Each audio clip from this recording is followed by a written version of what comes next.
영국 런던 노팅힐에 위치한 어느 주택.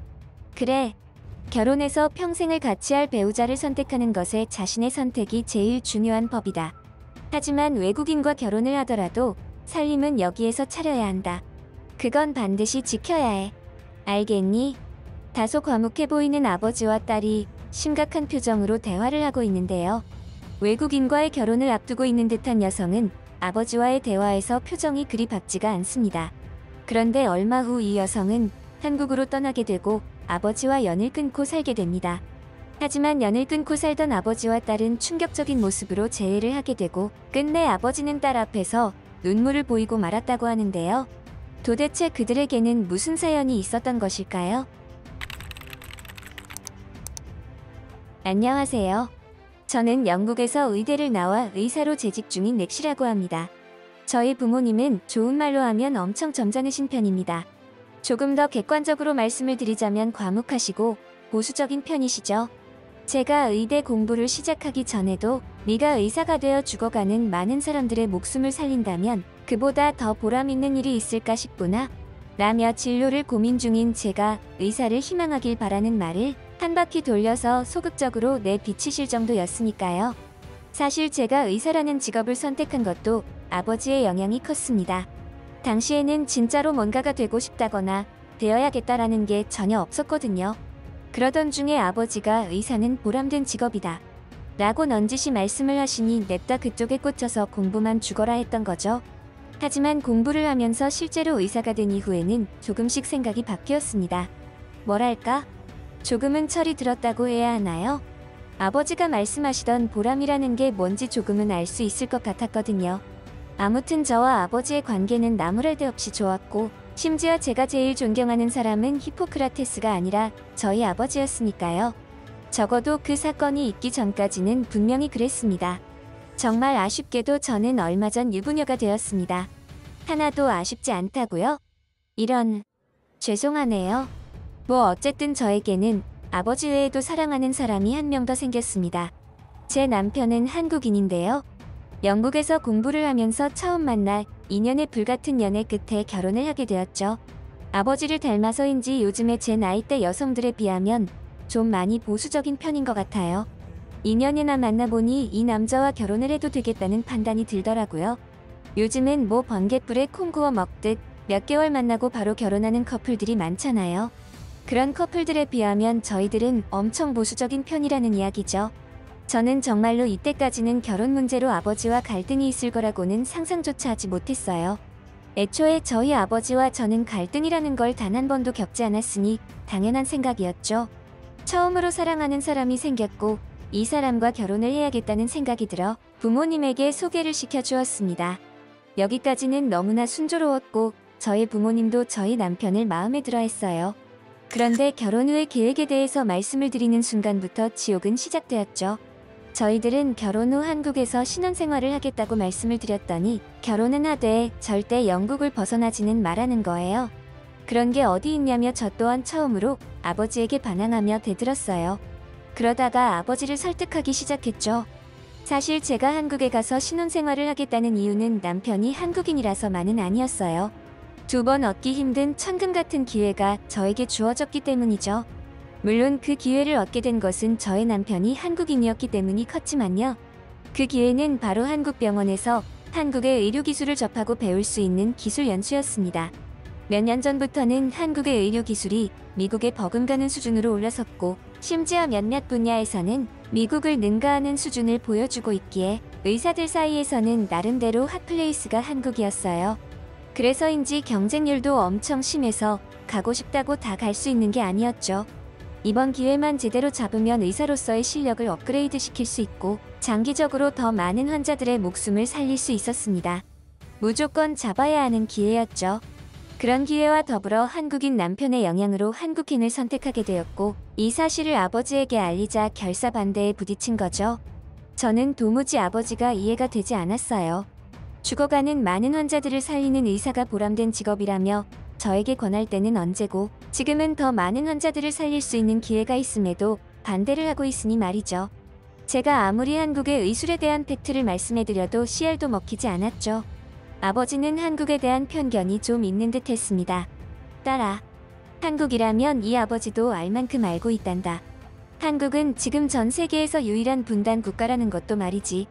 게다가 불과 얼마 전까지는 국가의 지위가 후진국이라는 것도. 그런 곳에서 네가 제대로 생활할 수 있겠니? 저번에 브라질에 갔다가 봉변당했던 일 기억 안 나니? 후진국은 원래가 치안이 열악할 수밖에 없는 거란다. 이 애비가 언제 너 잘 못 되라고 한 적 있니? 다 너 잘 되라고 그러는 거 아니냐?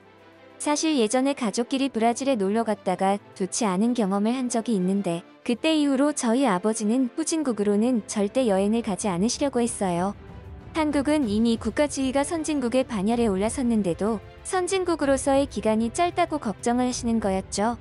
한편으로는 아버지의 걱정이 이해가 되기도 했지만 그건 아버지의 큰 오해라는 걸 저는 알고 있었습니다. 한국 현지에서 오래 살아본 저희 남편에게 한국에 대해 많은 걸 들었기 때문이죠. 아직도 연세가 지긋하신 분들에게 한국은 한국전쟁 이후에 가난하고 결핍했던 국가로만 기억되고 있는 게 현실이었어요. 아무리 설득을 하려고 해도 막무가내식으로 반대하는 아버지에게 결국 항복을 했습니다. 한국을 가는 걸 포기했냐고요? 아닙니다. 제가 포기한 건 아버지를 설득하는 일이었어요. 결국 저와 남편은 한국으로 향했고 그곳에서 새로운 삶을 시작했습니다. 저에게 2번 다시는 없을 기회기도 했고 남편의 모국에서 직접 살아보고 싶은 마음도 컸죠. 아버지도 언젠가는 저를 이해해주고 결국 저를 칭찬하실 거라고 굳게 믿었습니다. 하지만 그건 저의 착각이라는 걸 얼마 지나지 않아서 깨달았어요. 제가 한국으로 떠난 이후부터 아버지와 연락이 두절되었거든요. 한 번은 남편과 함께 아버지를 찾아갔지만 문전박대를 당하는 일도 있었습니다. 다시 영국으로 돌아올게 아니면 찾아오지 말 거라. 처음에는 저도 그러려니 했지만 아버지의 이런 반응에 점점 감정의 골이 깊어졌습니다. 어차피 한국에서 평생 살 생각은 아니었지만 점점 정이 들고 한국이 좋아지고 있었던 터라 아예 한국에 눌러 앉아버릴까 하는 생각마저 들었죠. 그렇게 아버지에 대한 일은 기억의 한편으로 밀어넣은 채 한국에서의 생활에 집중했습니다. 한국은 제가 경험해보지 못한 많은 긍정적인 경험들을 안겨주었어요. 어딜 가나 맛있는 음식들이 즐비했고 사람들은 친절해서 가는 곳마다 행복함이 흘러넘쳤죠. 게다가 이렇게 치안이 훌륭한 나라는 본 적이 없었습니다. 아버지께서 그렇게 걱정하시던 부분들은 현실에서는 전혀 걱정할 것이 없었죠. 이런 한국에 대해서 제대로 아신다면 아버지도 마음을 바꿨을 텐데. 하지만 문전박대를 몇 번 당하고 나니 아버지에게 전화를 하는 것도 용기가 나질 않아 연락을 드리지는 못했습니다. 그렇게 한국 생활에 적응할 때쯤 영국의 유명 대학병원에서 추천서가 왔고 새로운 취업 제의가 들어왔습니다. 정든 한국이었지만 저에게 주어진 새로운 도전과 목표를 위해 다시 영국으로 돌아가야 했죠. 한국에서 연수를 할 때는 잘 느끼지 못했지만 영국으로 돌아와 보니 그동안 저의 의술이 얼마나 많은 발전을 이뤘는지 바로 느낄 수 있었어요. 한국에서 배운 의술들이 여기에서는 우러러봄의 대상이었습니다. 한국에서의 연수 시간들 덕분에 영국에서 실력을 인정받으며 승승장구하고 있을 때였습니다. 선배에게서 전화가 한 통 걸려왔죠. 렉시, 너 아버지한테 연락받은 거 없니? 이걸 말해야 할지 고민을 엄청 했는데 아무래도 말하는 게 좋을 것 같다. 너희 아버지 얼마 전에 우리 병원에 왔었다. 위암 3기시고 진행 중이야. 무슨 사정이 있어서 서로 연락을 안 하는지 모르겠지만 나중에 후회하기 전에 네가 먼저 고개 숙이는 게 어때? 바쁜 일상에 쫓겨 하루하루 살아가다 보니 그동안 사이가 안 좋아진 아버지의 존재에 대해 까맣게 잊고 살았습니다. 그런데 선배의 전화를 받고 저는 억장이 무너져 내리는 것 같았죠. 아버지는 얼마 전부터 몸이 좋지 않아 병원에 방문을 했고 거기에서 위암 3기 진단을 받은 것이었습니다. 저는 이날 바로 아버지를 찾아갔습니다. 예전 같았으면 호통을 치시며 문전박대를 하셨을 아버지는 수척할 대로 수척해져 있었고 안색도 어두워서 마치 다른 사람 같았어요. 저를 본 아버지는 복잡한 표정을 지으시더니 이내 저의 손을 잡으시고 눈물을 보이셨습니다. 저 또한 말없이 아버지의 손을 잡고 한참을 울었죠. 아버지와 척을 지고 지낸 그동안의 세월이 아까웠고 저 스스로가 미웠습니다. 내가 조금 더 배려할걸. 아버지 말 잘 들을걸. 나 때문에 스트레스 받아서 병이 생긴 건 아닐까? 5만 가지 생각이 다 들었죠. 아버지는 그동안 자신이 했던 모진 말들에 대해 후회하고 있었고 저에게 용서를 빌었습니다. 3기 위암의 진행형은 수술을 한다고 하더라도 5년 생존율이 현저히 낮았기 때문에 어느 정도 만약의 일들을 생각하고 계신 것 같았어요. 이 소식을 들은 저희 남편도 영국으로 왔고 아버지와 그동안 나누지 못했던 이야기와 감정들을 해소했습니다. 그리고 저는 바로 다음 날부터 정신을 차리고 전투태세에 돌입했습니다. 저희 아버지를 살리기 위한 전투였습니다. 선대병원에서는 낮은 확률 때문에 수술을 꺼려하는 것 같았습니다. 게다가 아는 사람의 부모님이다 보니 더욱 그런 눈치였죠. 그래서 제가 있는 병원으로 아버지를 모셨고 모든 수술과 치료를 제가 직접 케어해드리기로 했습니다. 제가 한국에서 의학 연수를 하면서 배워온 여러 기술들 중에서는 분명히 아버지에게 도움이 될 만한 것이 있을 것이라고 되뇌이며 저는 한국 연수 생활 때 공부한 부분들을 기억해냈습니다. 그리고 최대한 확률을 높일 만한 방법으로 아버지의 수술을 준비했죠. 결국 저는 한국에서 배운 복강경 수술로 아버지의 수술을 집도했습니다. 복강경 수술은 복부나 흉부를 절개하는 대신 작은 크기의 구멍을 뚫고 특수 카메라가 장착된 내시경을 집어넣어 내부를 확인하며 수술하는 방식입니다. 한국에서 배워온 첨단 수술 방법이었고 이 기술 덕분에 영국에서도 크게 인정을 받고 있었죠. 아무리 좋은 수술 방법일지라도 여러 가지 그날의 복합적인 변수들이 있었기에 저 또한 긴장을 많이 했던 게 사실입니다. 자신이 직접 친부의 위암 수술을 집도하는 의사가 세상에 몇이나 있을까요? 하지만 걱정과는 다르게 너무나 감사하게도 수술의 결과는 좋았습니다.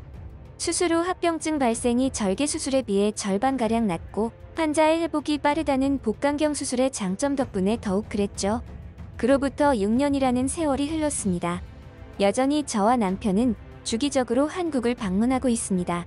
물론 이제는 연수 목적보다는 여행의 목적이 더 크죠.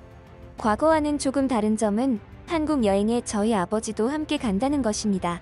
아버지는 수술이 잘 되어 완치 판정을 받았어요. 완치 판정을 받고 나서는 아예 딸내미 팔불출이 되어 버렸답니다. 동네 방네 돌아다니시며 제 딸이 저를 살렸습니다. 제가 이렇게 건강해 보여도 얼마 전까지 위암 3기였다니까요. 라면서 말이죠. 하지만 저는 알고 있습니다.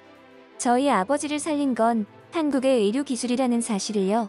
저에게 한국으로 의료 연수를 갈 수 있도록 기회를 주신 모든 분들, 그리고 한국에서 의사로서 완전히 새롭게 거듭날 수 있게 도와주신 분들 모두 감사드립니다. 만약 부모와 자식 간의 끊을래야 끊을 수 없는 인연이라는 게 있다면 이런 게 아닐까요? 미국 로스앤젤레스에 위치한 어느 가정집. 에이, 아무리 방송이라도 그렇지. 저런 거짓말을 한다고? 저게 어딜 봐서 황홀하다는 거야? 해당 가정집에서는 젊은 미국 여성이 넷플릭스에 방영되는 한국 관련 영상을 시청하고 있습니다. 해당 영상을 시청하던 여성은 도저히 믿지 못하겠다는 반응을 보이는 듯합니다.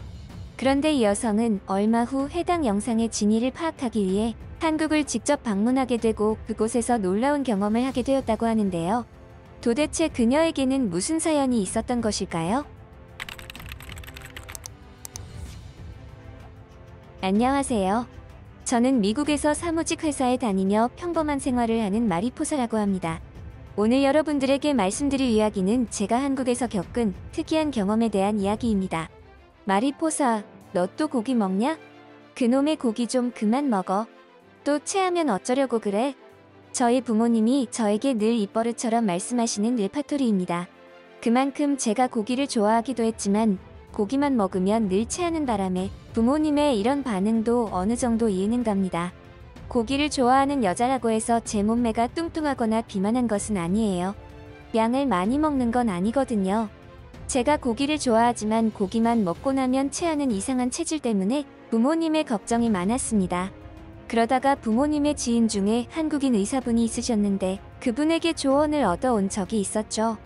그때부터였습니다. 제가 집에서 고기를 먹지 못하고 풀떼기만 먹게 된 것이요. 그 한국인 의사 지인분은 저에게 당분간 육류를 먹지 말고 채식 위주의 식단으로 바꿔보라고 권유를 한 겁니다. 부모님과 의사 선생님의 뜻은 잘 알았지만 저에게 고기를 먹지 말라고 하는 것은 벌칙과도 같았습니다. 견디기 힘든 벌칙 말이죠.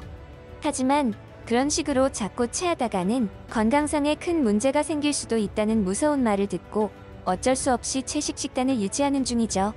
이렇게 맛도 없는 식단으로 어떻게 살아간다는 건지 정말 힘들었습니다. 즐거워야 할 식사 시간이 저에게는 가장 힘든 시간이 되어버렸습니다. 그러다 보니 매사에 신경질적으로 반응하는 성격이 되어버렸죠. 회사에서도 별것 아닌 일로 동료에게 신경질을 내버리고 상사에게까지 대드는 일이 비일비재했습니다. 이러다가 완전히 사회생활까지 모두 망쳐버리고 말 것 같았어요.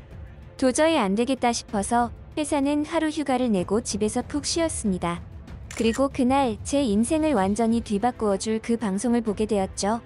집에서 쉬면서 넷플릭스에 나오는 음식 관련 방송을 보고 있었습니다. 풀떼기만 먹어야 하는 주제에 웬 먹는 방송이냐고요? 그래서 먹는 방송을 보는 겁니다. 저는 그런 류의 방송을 보면서 대리만족을 느끼는 타입이었거든요. 제가 먹지 못하는 음식들을 다른 사람들이 먹는 걸 보며 대리만족감을 느끼는 거죠. 그런데 이날 제가 보게 된 방송은 아주 특이한 컨셉이었습니다. 한국에서 한국의 음식을 먹는 체험 방송이었죠. 그런데 그 장소가 아주 특이했습니다. 바로 한국의 스님들이 있는 절에서 음식을 먹는 거였거든요.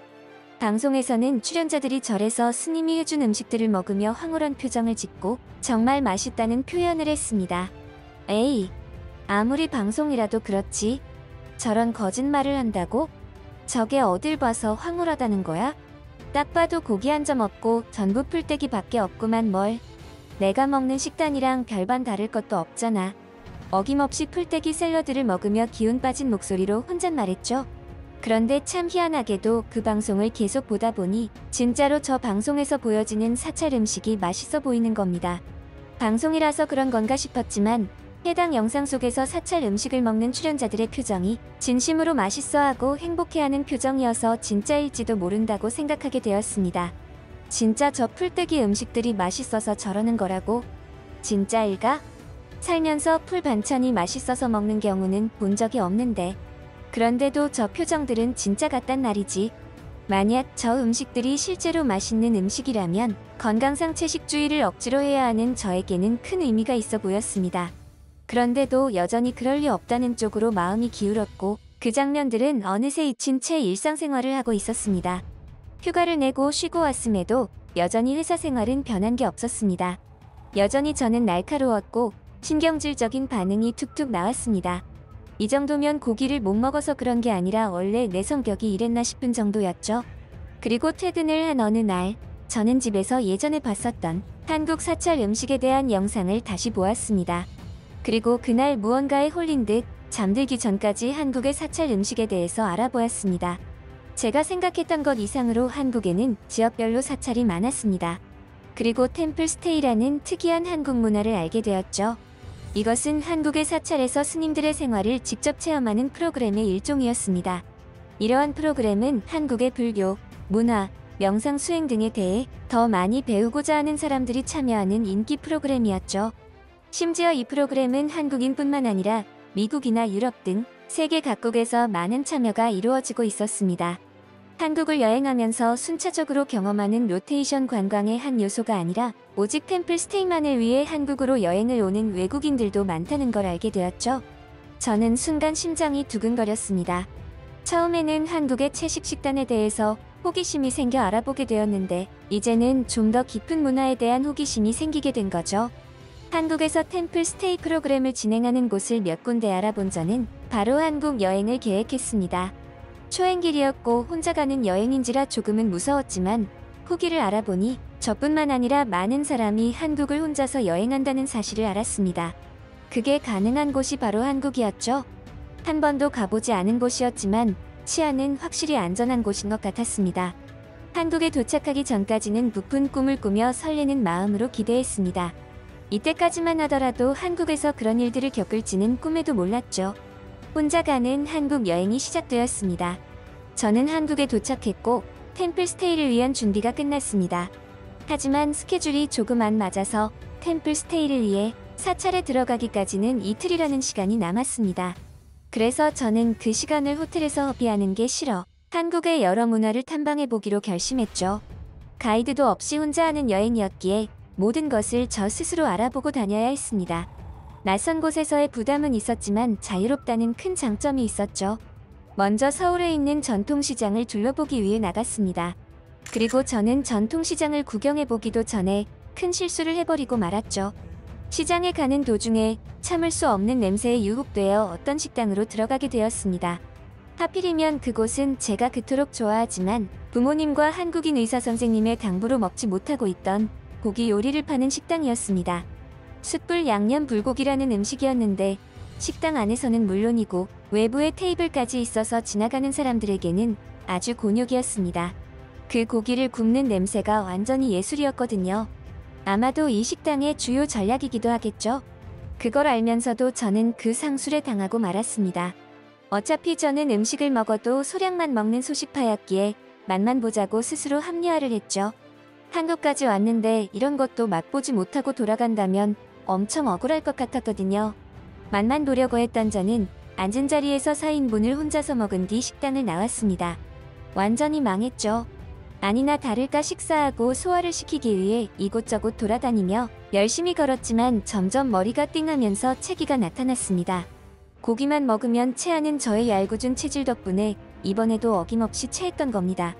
게다가 그동안 참아왔던 식욕에 숯불 양념 불고기가 얼마나 맛있던지 입에 넣고 몇 번 씹지도 않았는데 녹아 사라지는 걸 느끼고 이건 먹어도 소화 잘 되겠다 해서 미친 듯이 먹었던 게 화근이었죠. 템플스테이까지 이틀이 남은 상황이었습니다. 소화 불량 때문에 병원에 가는 건 과하다고 생각해서 저는 근처에서 약국을 찾아 소화제를 사서 먹었습니다. 내 위장은 어떻게 생겨 먹었길래 고기만 먹었다 하면 이렇게 쉽게 체하는 걸까?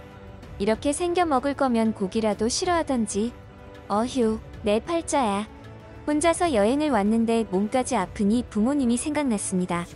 부모님이 함께 계셨다면 절대 고기를 먹게 내버려 두지 않았을 거라는 생각을 했죠. 갑자기 죄송스러웠습니다. 부모님은 저 때문에 의사 선생님에게 이곳저곳 상담까지 하면서 저의 건강을 신경 써주시고 있는데 말이죠. 템플스테이 사찰에 가기 전까지는 절대 육류를 먹지 않겠다고 다짐했습니다. 아파봐야 정신을 차리는 제가 한심했죠. 그렇게 시간이 흘러 사찰에 들어가야 할 시간이 다가왔습니다.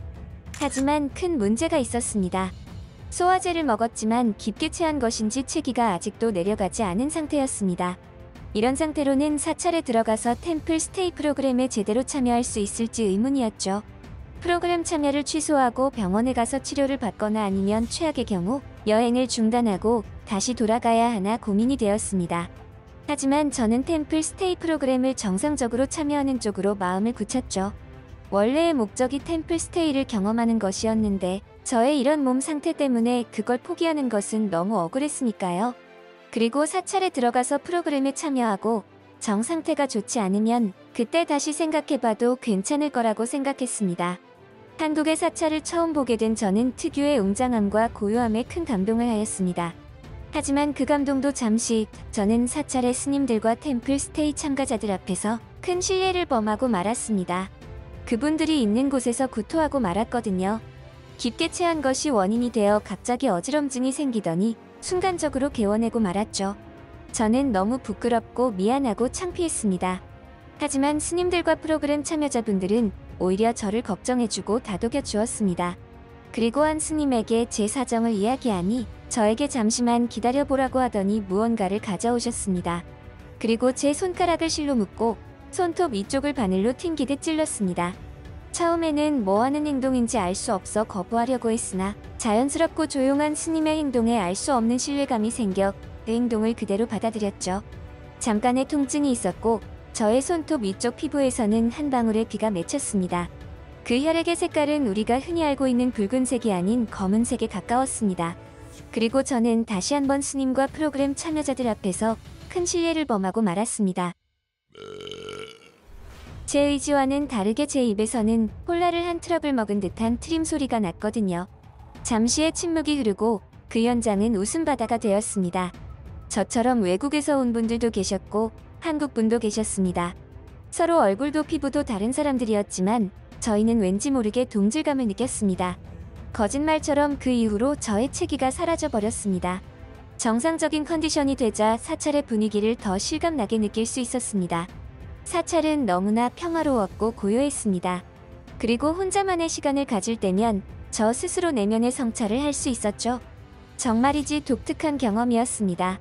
제가 평소에 살아오던 미국의 생활 방식과는 완전히 다른 부분들이 많았습니다.